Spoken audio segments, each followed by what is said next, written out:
Tuggussa Enssonga.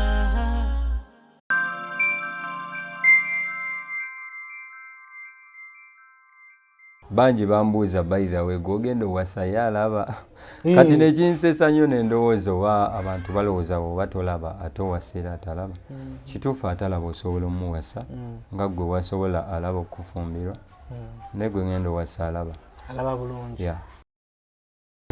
Omanyi olulimi lwe njogera mu maziga g'entonyeza. Naluyimba okusinziira ku mbeera gye nali mpiseemu ebiseera ebyo nagwa mu bayaye ne bankuba nanzibako essimu yange bakifeesi mu maziga g'entonyeza ennyonta gye nnina okukula. Tukwaniriza wano ku Annabel International School nga tusangibwa Ekitende ku Entebbe Road. Tusomesa okuva ku nursery paka ku primary era nga tusomesa amasomo gonna wamu ne music. Tulina boarding era gwe omuzadde atali kumpi oba abeera ebweru wa Uganda tukukuumira omwana wo mu biseera bya holiday era omuzadde yeetaaza okukima omwana we ku weekend okkirizibwa okumukima n'omuzza ku Monday. Ebyokuzannyisa weebiri, security weeri era nga tufaayo nnyo ku ndya y'omwana wo. Okumanya ebisingawo kuba ku nooti 780 nooti 1331 oba nooti 775 31557 ye Annabel International Nursery and Primary School. Clara H Property Services tubaleetedde Christmas Bonanza nga tusaze emiwendo ku ploti zaffe mu Christmas season eno. Buli agula plot mu cash ku estate zaffe empya empambire ku Masaka Road ne Namayumba ku Hoima Road tukuwa ensawo 7 eza sementi. Ku Masaka Road ploti 5 ku 10 eri ku milioni 12.5 mita 10 zokka okuva ku Collins. Ku Hoima Road e Namayumba 10 ku 5 milioni 5.8 kilomita 4 okuva ku Collins. Kati nno tosagaasagana weekwate aba B Clara H Property Services kulettako ettuufu tukubire ku ssimu zaffe wammanga oba tusange ku ofiisi zaffe ku Kampala Road ku kizimbe kya E-Tower omwaliro ogwokutaano mu kisenge E06. Yaffe Tuggussa Enssonga.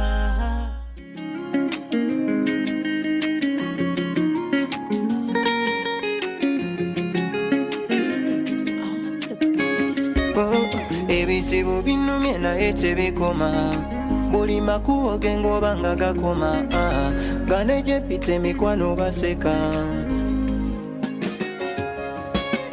bwe ngenda mu sinzizo kukusaba n'ebigambo olusi bibula omutima mulinga guluma badde ngezaako nfuba okuwatanya abalogo nabo nga besoma nebyenkola nabyo nebisala kwebyo bino mubiwulira amagezi gange gayina we gakoma ebirala yegwa bisobola mukama munange wadde olumu olusisiyogera ng'obulumi bunsuseko bw'omanyi olulimi lwe njogera mu maziga g'entonyeza wadde olumu olusisiyogera ng'obulumi bususe nnyo bw'omanyi olulimi lwe njogera mu maziga g'entonyeza ennyonta gye nnina okukulaba nga teri wonna sitaani ne bweyepankana ndaga matiri bonna nkimanyi bwe ndikulaba omutima gwange guli wonna nga yadde zenfuna tezimala nakulya bulijja ziriwera omwana w'omuntu awomerwa kulya naye gonyumiza ebizibu yaweta nkusaba gy'omponya bakeneka n'abeeyita babaka bamuzabuza kale nkimanyi muggulu nja kwesiima naye ne ku nsi tonneka kubuyana nga be twasoma nabo laba banneewuunya ng'eyali omugezi balaba nasirana nyamba wadde olumu olusisiyogera ng'obulumi bunsuseko bw'omanyi olulimi lwe njogera mu maziga g'entonyeza wadde olumu olusisiyogera ng'obulumi bususe nnyo bw'omanyi olulimi lwe njogera mu maziga g'entonyeza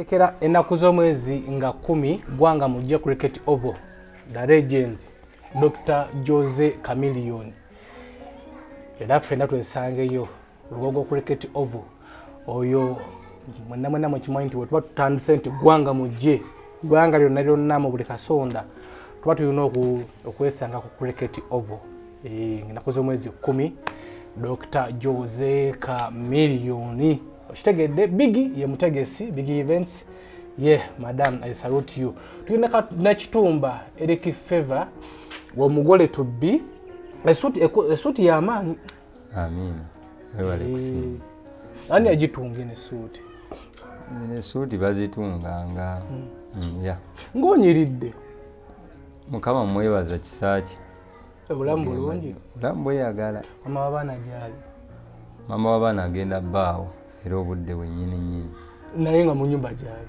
tetugenda mulaga mu kamera taliyo tubango Kitumba totuwa kaadi ez'ekiwaanyi sisobola bawa kaadi za kiwaanyi tuyinza okusonda ssente wano n'otugamba zalinywa ssente za vidiyo n'otandika n'okola vidiyo gya live awo mbanjokyezza kye bayita okwokya gwe aba ayagala omwetegereza oba omulaba okakasa kwolwo ziba nga 26 ogwokubiri wekiggwa lwekiggwa lwengattibwa yembaga byonna ate okukyala mwakola towampita ku kukyala n'okwanjula byonna byaggwa twabigatta wamu tewali kwonoona nga ndikyaliiwo tewampita kitundu awo likyali wange byaddala sinakyali oli muganda wange naye nga amazima twakiisa mu bwangu kuge mazima ate naawe engeri gy'obeera ebikutwala bingi by the way I tried to call you naye nesobola kufuna kituufu obulamu bulungi obulamu bweyagala Kitumba ono namukyazaako ko wano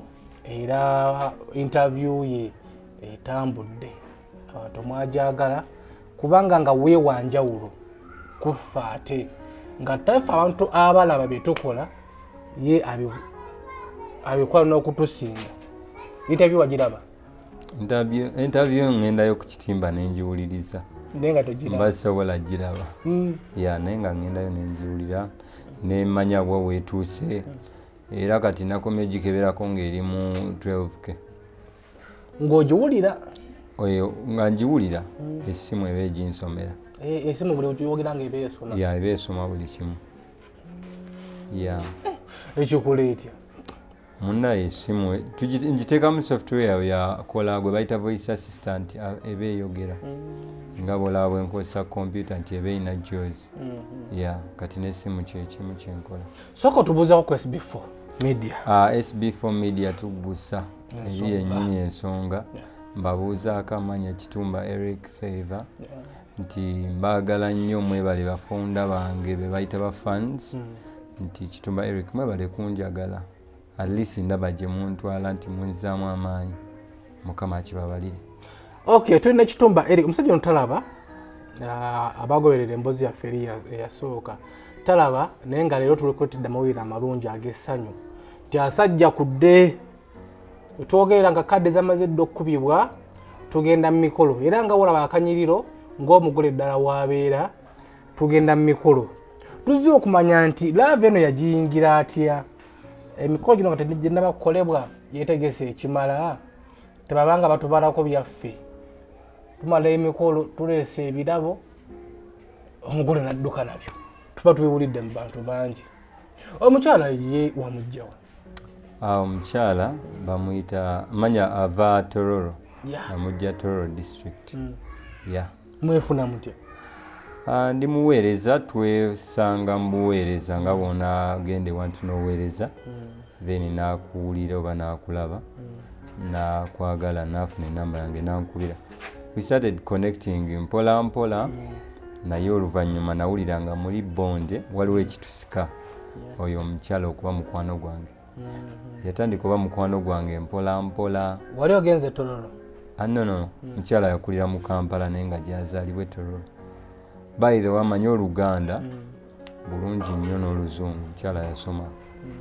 kati netunyumya naye oluvannyuma lw'okukwatagana ennyo ng'ajja nanvizitingako nga ndaba mu mukyala muyonjo wampisa ng'owulira ng'olaba kale nga mpulira nga mpulya naye era okulaba nti kyatukwata okukozesa ffenna kati nga mpulya mukyala muyonjo ate sayizi nga yeeyo embeera zeezo nga naye mukyala atya Katonda mukyala mulokole. So mukwesanga mwasanga mu church ku crusade mu kubo wako paka last no twesanga mu church church twesanga mu church ndabika si church jukira nali ngenze kuweereza kuba mpeereza mu machachi ag'enjawulo bifo ebyenjawulo sina church zokka.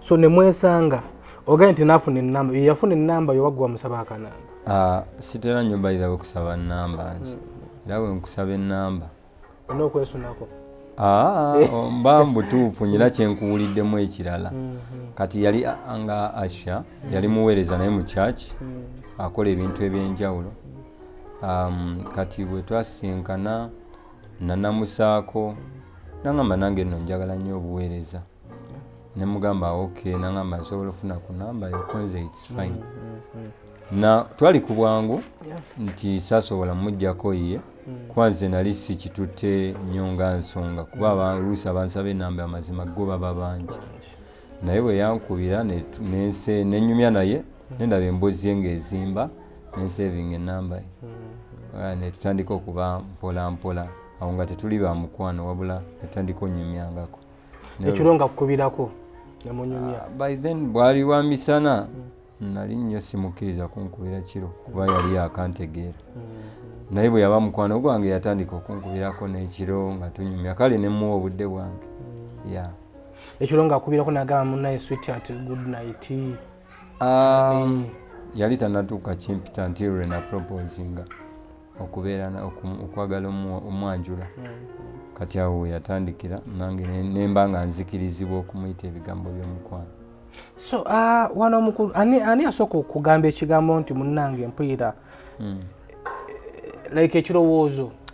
Amazima gali nti ku ffenna siyinza kugamba nti ono yeya initiatinga oba yeyatandikiriza kubanga omukwano ebiseera ebisinga gwo bwe gujja guba guzze tomanya nakumanya oba gujja gutya mwesanga mwenna mugudde mukwano. So wagenda okubeera nga lava erinnya nga okwagala kulinnya mabega gote walina girlfriend twasanga wanayoza engoye akuuta engatto eri mukyala kyo twasanga baali mikwano gyange ewaka mbeerawo n'abantu ab'enjawulo nti oluusi osangawo mikwano gyange bwe batyo kale wabeerawo abantu ab'enjawulo ate olumu nga bawala olumu nga balenzi by then nali ntunda na juice baali banyambako okutunda juice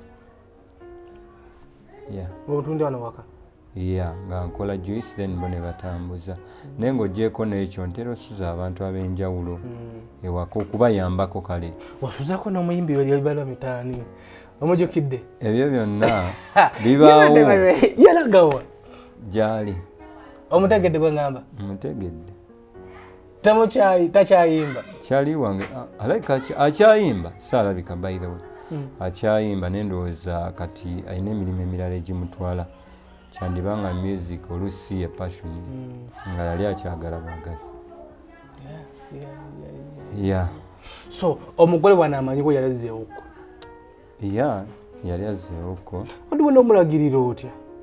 Of course mulagirira nti wolinnya emmotoka ezijja bwe wati ne bwe wati bw'otuuka bwe wati yambuka bwe ntyo paka lwatuuka ewange. Musajja kutabanga otulimbalimba nga amaaso gakola ebiseera ebisinga kigamba nnyo abantu ne baza Mukama nti amaaso g'omubiri agatwala nandekera ag'omwoyo ate nampa n'obwongo oba n'amagezi nga Samson oba nga Dawudi. So wanatera okujjawo ku weekend ne musiibawo? Kati tatera nnyo ngeri gye tulimbya embaga naye ng'oluusi yajjanga ne tusiibawo nanjoleza ku ngoye bwe bityo nga mukwano gw'omuntu gw'osuubira okuwasa oba oyagala olabe bwe yeeyisa nti aleka ayozeza ebintu aleka akirininze kiba kirungi nnyo omuntu gw'onaawasa akukyaliremuko musiibeko mwenna. Ng'ovuddeko ku ono wali oguddeko mu mukwano oguli siriyasi? As a normal person kyali kibaddewo naye ndowooza oyo si yali yantondera okubeera naye. Oyali ate kyali kitya? Of course naye twesanga eyo mu bya hano ye yali mujjanjabi yali musawo.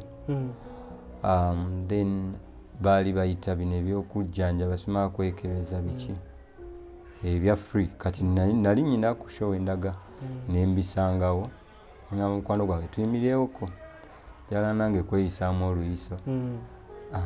Kati omuwala abankebera nanga naye gwe nkumanyi banayo ndi faani bo nateekako ennyimba zange ate nange nankuba nawe nakuba kale ne muwulira muli nga tubondinga adda Kitumba bwetyo ne tutandika emboozi mpola mpola naye ngendo kizuula ng'akyasoma awo ne muleka.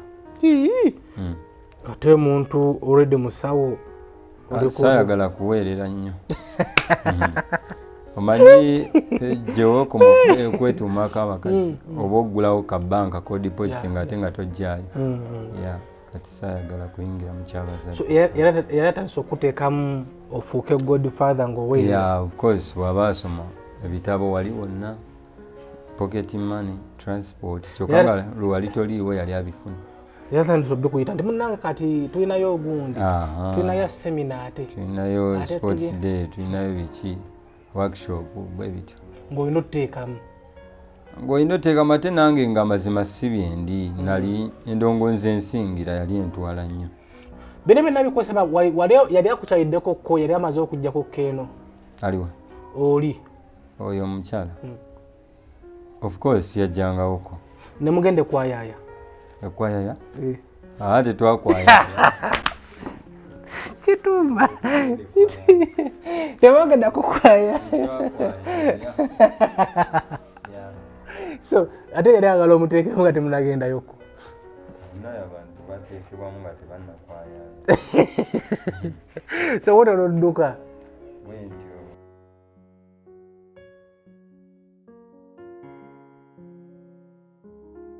Onoonya essomero omwana w'omwana afuna ebyenjigiriza ebyannamaddala eddungi nga likwatako buli muyizi ssekinnoomu okuggyayo obusobozi bwe eritakoma kuyisa baana wabula nga likwata ne ku by'omwoyo. Garfield Nursery and Primary Schools Mpererwe ky'ekyokuddamu kyo. Garfield ezimba talanta z'abaana, tuyiga kompyuta era nga tukuddiza omwana ali ku mulembe oguliko kati. Garfield omwana emusomesa bw'alabako era y'ensonga lwaki abaana baffe bonna bayita Garfield. Every child, every chance, every day.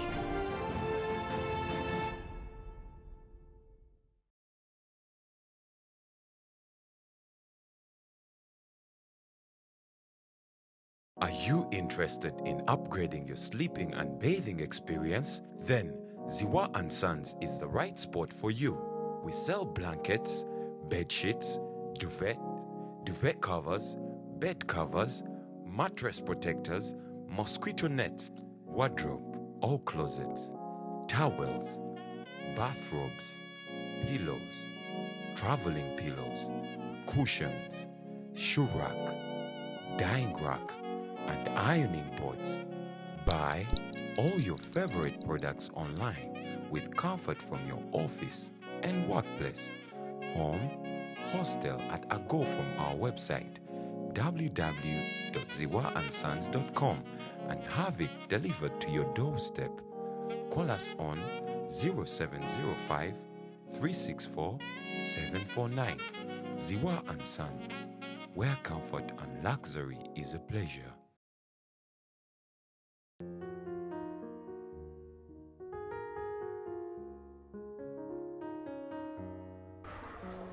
kyekigenda okujja kwono okujja kwono gwolina gwofunye mugole okumunzijako like oyinza okugamba nti nze kasitala muzulamu guno omuze nga nziruka kasitala gaana okunzayira abalongo nga nziruka engeri gye ndimuweereza wakatonda nzikiriza buli kimu kisoboka tusobola ozaala byonna katonda abikyusa yasobola okugeza bw'oba oyagala munene n'amugeza oba oyagala mutono n'amutoniyamuko ayinza okukuleetera ka slim fat girl akakyusiza wonna wookagalira so sitidde nga bwe mutwala kantwale mukama yamanyi. Oyinza okubeera awo nga ye ayinza otasobola kukugumiikiriza kuba tumanyi bulungi nti abayimbi batambulira eyo Kwegamba ye kikyo musuubiza. Naye mugamba nnyo nti nze ebyaddala nina ntambula nnyo, nina mikwano gyange okusinga abakazi oba abawala. Kwegamba takiinamu buzibu, kuba abeddeko nange nga tuli awo ffenna nga bankubira nenjogera, naye nga yaŋŋamba nze kasi ebyo sibifaako kasita obanga oli wange. Naye musuubiza nti mba sigenda muyiwa, kati wensaliddewo mugatta mba sigenda muyiwa. Obuzibu buli lononooza ennyo ekintu olowooza n'ebitaliiyo, kati kyemusaba butanonooza nnyo.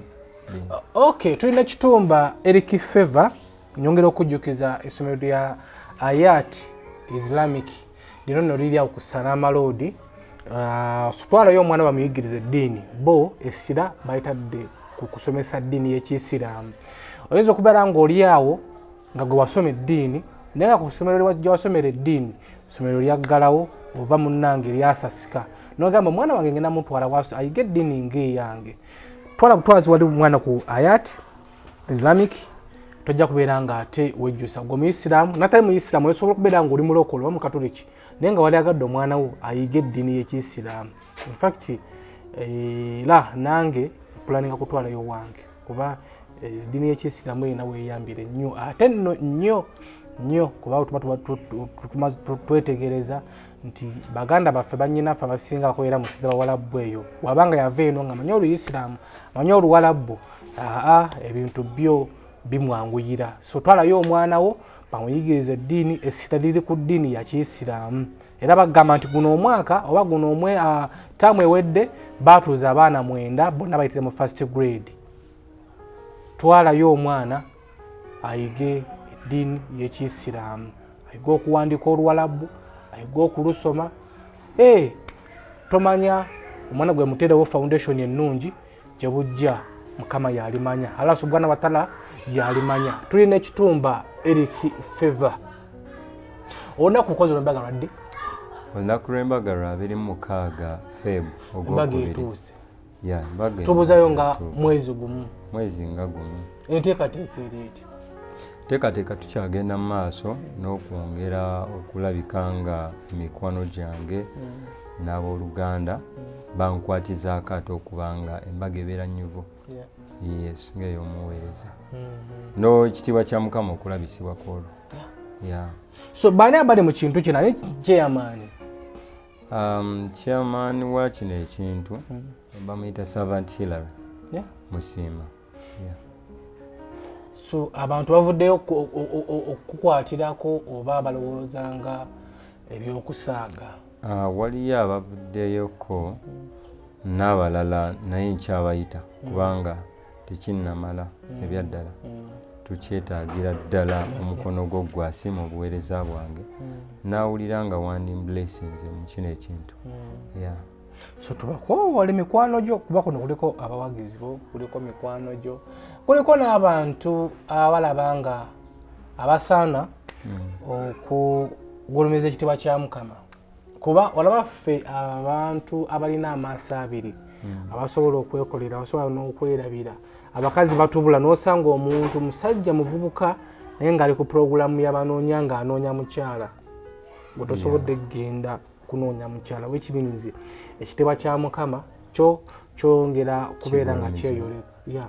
So omuntu ali eyo ayinza okugamba naye mukulu we kamugulireyo oba kamuweyo omutwalo oba 2 n'okumwambaza n'okumugulira ebyomunju olina okuwa ettaka n'enju. Bangi bambuuza by the way gwogenda owasa yalaba kati nekinsesa nnyo n'endowooza oba abantu balowooza oba tolaba ate owasera atalaba.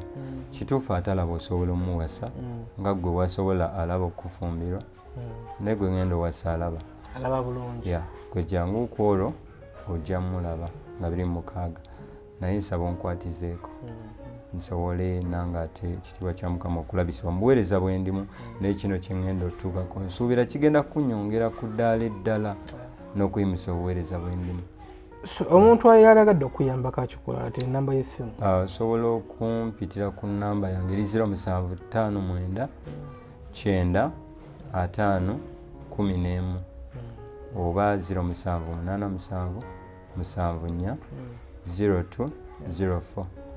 Airtel erina ku WhatsApp. Tuba tusobolera okukwatagana ku WhatsApp.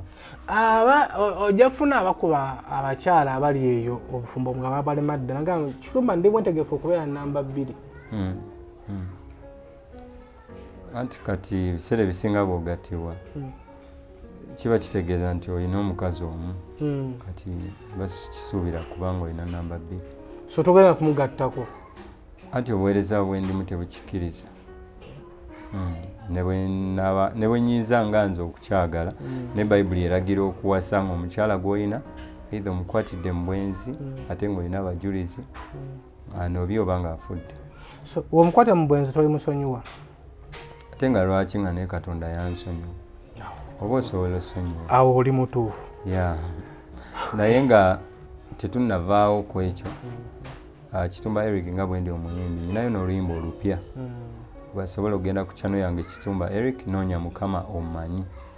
Mukama Omumanyi naluyimba okusinziira ku mbeera gye nali mpiseemu ebiseera ebyo nagwa mu bayaye ne bankuba banzibako essimu yange bakifeesi n'obuweereza bwe nali nvaako awo ne ntuula mu kitanda ne ŋŋamba naye kiki kino kale awo we najja oluyimba naye nga nsuubira nti naawe luyinza okubaako we lukuyisa mu mbeera emu oba endala. Bino mubiwulira amagezi gange gayina we gakoma ebirala yegwa bisobola Mukama munange wadde olumu olusisiyogera ng'obulumi bususeko gumanyi olulimi lwenjogera mu maziga g'entonyeza wadde olumu olusisiyogera ng'obulumi bususe nnyo gumanyi olulimi lwenjogera mu maziga g'entonyeza. Bakusanga abayaye babasanga abayaye twabasanga awo sayidi z'erugogo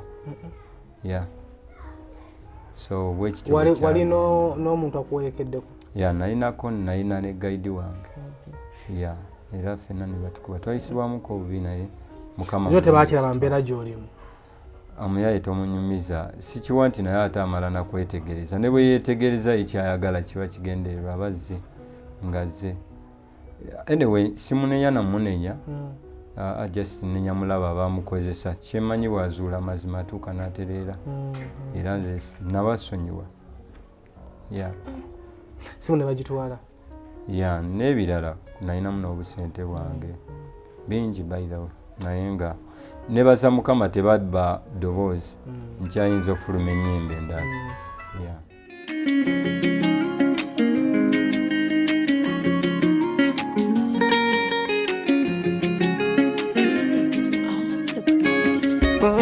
Ebizibu binnumye naye tebikoma buli makubo ge ng'oba nga gakoma gane gye ppita emikwano baseka bwe ngenda mu ssinzizo kukusaba n'ebigambo olusi bibula omutima mulinga guluma badde ngezaako nfuba okuwatanya abalogo nabo nga besoma n'ebyenkola nabyo ne bisala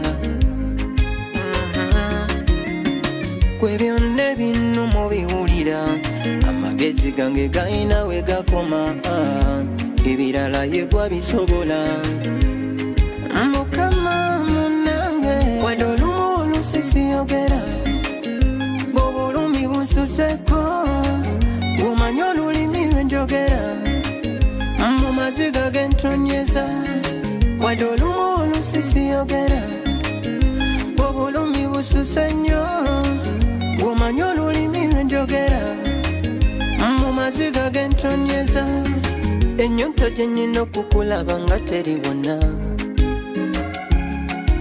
sitaani ne bweyepankana ndaga matiri bonna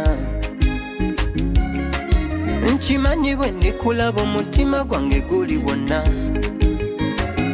nga yadde zenfuna tezimala nakulya bulijja ziriwera omwana w'omuntu awomerwa kulya naye gunyumiza ebizibu yaweta nkusaba ojja omponya bakeneka n'abeeyita babaka bamuzabuza kale nkimanyi muggulu nja kwesiima naye ne ku nsi tondeka kubuyana nga be twasoma nabo laba banne kibi nnyo ate ekyo. So pozi nga leo obubaka bonna bonna bw'osembayo olusooka okugamba omuntu ali eyo. Obubaka bwe nnyinza okugamba omuntu ali eyo munnaye obuvunaanyizibwa amazima n'obumalirivu tobyewalanga bw'oba weesigamye ku Mukama Katonda. Tewali kyotayinza tuukako, tewali kyoyinza kulemererwa ng'okuteeba ebintu ebisatu. Kitumba Eric ge mannya wonna ku Google, ku YouTube, munjagale banaye nange munteekeyo, nzikiriza nti nange neeyamye okuteekayo ate abantu abalala singa mbaako wendi. Mwebale n'okwagala SB4 Media. Okay, tweyanzizza nnyo, tweyanzeege abadde Kitumba Eric Favor. Tumuyambeko embaga ye esembedde mu mbeera yonna yonna. Nze muzzukulu wa Kabajja naye nga nnyongera okujjukiza bannaffe abaziwa and Sons. Bano nno bakuleetera ebikozesebwa mu kisengo omuli blankets, duvet covers, amasuuka, ebitanda. Bakola delivery paka ku mulyango, balina buli kikalonda yenna akozesebwa okuwunda ennyumba yo nebeera ng'ate erabika ng'ate ya mulembe nnyo. Basanga nga ku Mukwana Arcade osobola n'obakola ku ssimu zaabwe ziri ku screen okwo n'obanoonyaako ne bakuleetera epaka ewuwo ku mulyango. Beekwate tojja kubeera ng'ate wejjusa. Ate era nga tukyatambula ddala naffe aba Garfield liro nno ddyo essomero liyigiriza omwana ova ku nursery paka primary. Balina abasomesa abatendekere ddala ebyokuzanyisa abaana weebiri, ebyokulya n'ensula byo biri ku mulembe. Security weeri nnyo, twala omwana ku Garfield naku bunaku omutwalayo nga yakona munaku bunaku wiiki emu bakukakasa nti omwana wabanga tonafunawo improvement ojja kugenda olabe administrator muteese naye nga yali konkoshuwa nti kasi otwalayo omwana wo new'omujja mu kyalo namukaka nga yakona gwe mubaweemu just wiiki emu oddeyo omulambule ojja kulaba nga ate ali nawo enjawulo. Gwe omuzadde oyinza okuba ng'oli eyo nga tewalinnyako yadde mu primary yadde mu nursery tewetawanya kusasula school fees mbate ngende mu ssomero ly'abakulu bansomese nedda.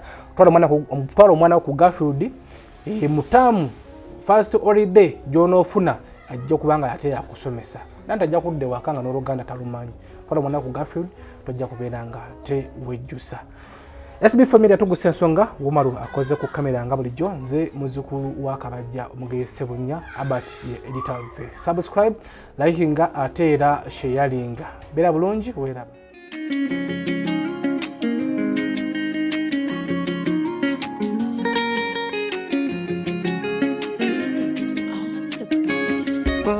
Ebizibu binnumye naye tebikoma buli makubo ge ng'oba nga gakoma gane gye mpita emikwano baseka bwe ngenda mu sinzizo kukusaba n'ebigambo olusi bibula omutima mulinga guluma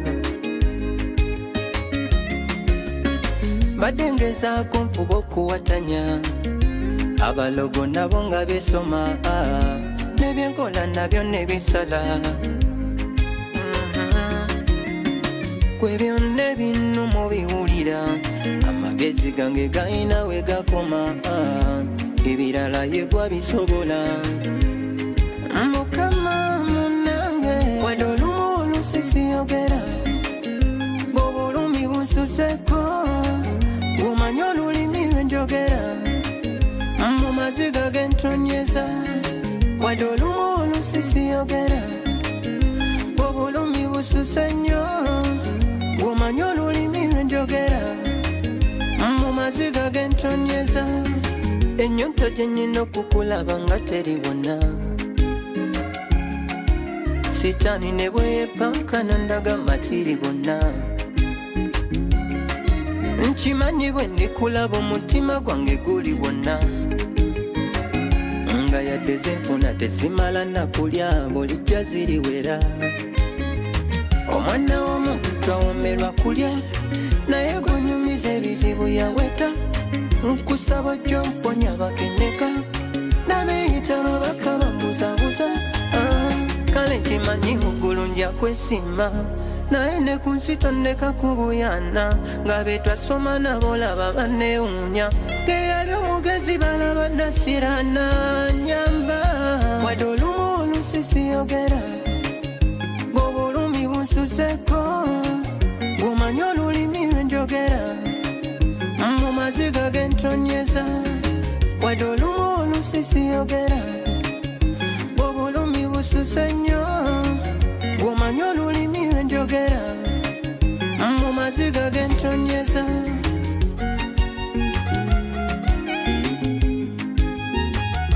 nyamba